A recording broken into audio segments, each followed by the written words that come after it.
तो आज हम बात करेंगे पॉल हेमन के क्या व्यूज है कि Roman Reigns versus the rock की राइवलरी क्या एक साल पहले ही स्टार्ट हो जानी चाहिए थी। एलेक्सा ब्लिस भी क्यों इतने दिनों से टीवी पे नहीं आ रही और कौन से टू सुपरस्टार्स है जो आने वाले हैं बहुत ही जल्दी मेन रोस्टर में और उनको पुश मिलने वाला है। बेकी लिंच ने भी ट्रोल कर रहा है एईडब्ल्यू के ओनर टोनी खान को और आज इस स्मैकडाउन के मेन हाईलाइट्स के बारे में बात करेंगे। तो चलिए सीधा वीडियो पे चलते हैं और अगर वीडियो देखो चैनल को सब्सक्राइब जरूर करना और वीडियो को लाइक भी। रेसलिंग ऑब्जर्वर न्यूज लेटर से न्यूज है कि कौन दो सुपरस्टार हो सकते हैं जो मेन रोस्टर में आ सकते हैं और उनको बहुत ही बड़ा पुश मिलेगा। तो उस पर उन्होंने नाम लिया है एनएक्सटी चैंपियन ब्रॉन ब्रेकर और गेबल स्टीफसन का। मेरे हिसाब से गेबल स्टीफसन तो आ सकते हैं ब्रॉन ब्रेकर से पहले मेन रोस्टर में, क्योंकि ब्रॉन ब्रेकर तो अभी फिर से जस्ट बने एनएक्सटी चैंपियन और गेबल स्टीफसन रेसलमेनिया में भी आए थे। तो देखते हैं कौन आता पहले मेन रोस्टर में और किसको पुश मिलता है। आप सबको पता होगा रिक बुक्स को इंजरी हो गई थी रेसलमेनिया 38 के ओपनिंग मैच में, उनकी सर्जरी होनी थी, वो सक्सेसफुली हो चुकी है। पीडब्ल्यू इनसाइडर से न्यूज आई है, उन्हें कहा थोड़े दिन पहले ही उनकी सर्जरी हुई है बर्मिंघम में और वो इस वीकेंड में लीव कर देंगे बर्मिंघम और जो भी उनका हीलिंग प्रोसेस है वो अपने घर पे ही वो करेंगे। तो देखते हैं कब तक आते हैं रिक बुक्स वापस। रैंडी ऑर्टन से भी पूछा गया था कि वो अगर ब्रेक करना चाहेंगे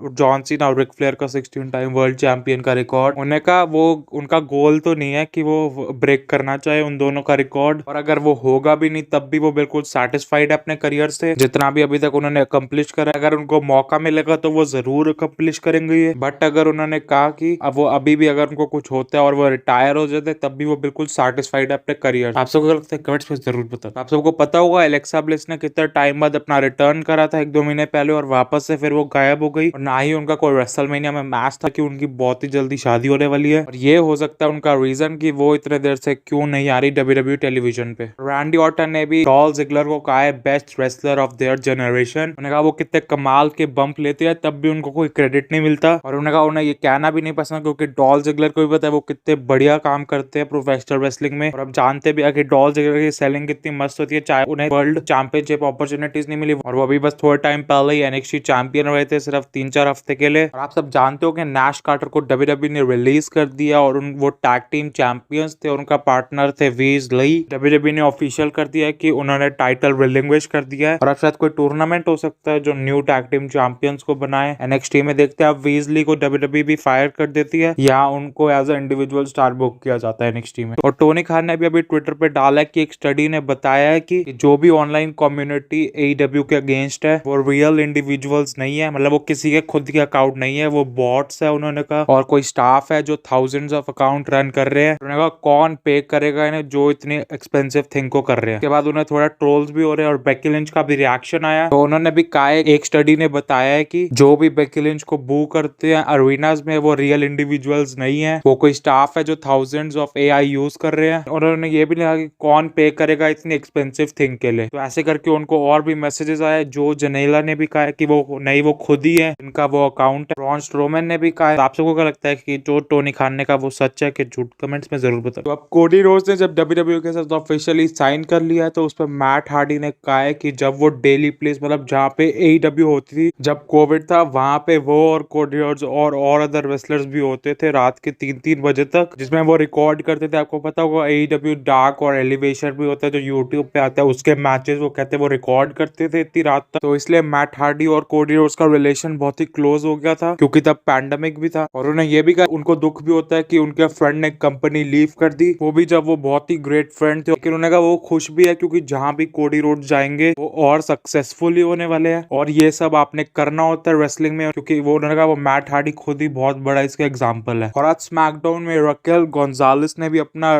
डेब्यू करा, वो भी बैक स्टेज पे ही करा था जिसमें उनका नाम चेंज हो गया रकेल रॉड्रिगोज। उस सेगमेंट में तो लॉस लथारियोस आगे थे, लेकिन देखते हैं उनका ओपोनेंट कौन होने वाला है स्मैकडाउन में। आप सबको क्या लगता है कमेंट्स में जरूर बताओ। और जो भी कल न्यूज थी कि लेसी एवेंस आने वाली है वो भी आई थी, लेकिन उनका बैक स्टेज था, बस स्टोरी बता रहे थे वो अपनी पुरानी। देखते हैं वो भी कब अपना वापस से इन रिंग रिटर्न करती है। आपको पता होगा रूमर्स है कि रेसलमेनिया 39 में मैच होने वाला है Roman Reigns versus the rock, और कुछ लोग ये भी एक्सपेक्ट कर रहे थे कि रेसलमेनिया 38 के एंड में द रॉक आ सकते हैं और ईयर पहले ही रेसलमेनिया 39 की राइवलरी मेन इवेंट की स्टार्ट हो सकती है जैसे जॉन सीना और द रॉक की भी हुई थी। तो इस पे पॉल हेमन ने कहा है कि क्यों ये सेटअप एक साल पहले होना चाहिए, क्योंकि नेक्स्ट 364 डेज तक जो भी रोमन करेंगे वो मैटर नहीं करेगा, और जब सिर्फ द रॉक ही जब तक आएंगे सिर्फ वही मैटर करेगा, क्योंकि उनका और फिर रोमन रेंस का मैच तो सेट हुआ होगा रेसलमेनिया 39 के लिए। मतलब कोई भी रोमन रेंस की किसी के साथ अगर और राइवलरी चल रही होगी किसी और पेपर व्यू के लिए तो वो मैटर ही नहीं करेगी। तो फिर उन्होंने कहा अगर ड्वेन जॉनसन को मैच चाहिए रेसलमेनिया 39 के मेन इवेंट में तो वो आ सकते हैं और वो मैच सेट कर लेंगे, लेकिन एक साल बाद के लिए वो बहुत ही लंबा टाइम हो जाएगा। आप सब बताना कि अगर कोई फ्यूड स्टार्टअप होती है एक साल पहले और उनका मैच होना एक साल बाद तो वो